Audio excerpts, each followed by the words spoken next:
lang man ang presentation sa akong na pagbati tungod kay mao man sa gigamit gud ng mga bersikulo sa atong mga pinangga nga mga igagaw kung mga offshoot.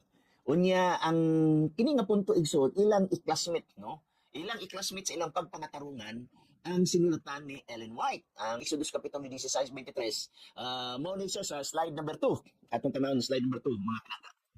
Gitawag na tog Spirit of Prophecy volume 1 page 225.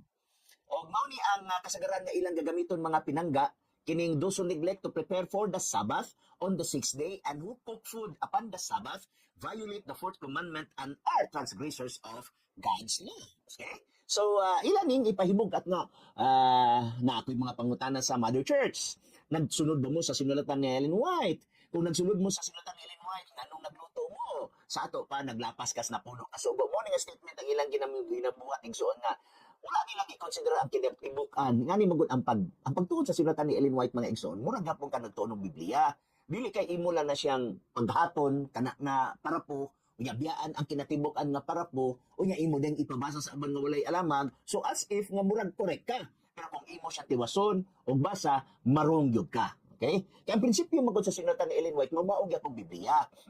Ang Biblia nagiyon sa Isaiah 28 igsoon dinhi gamay dinhi jutay ang mga hayang ug mga bali ang mga panid hantong masabtan og himbalag-ugan mao gyapon sa sinulatan ni Ellen White.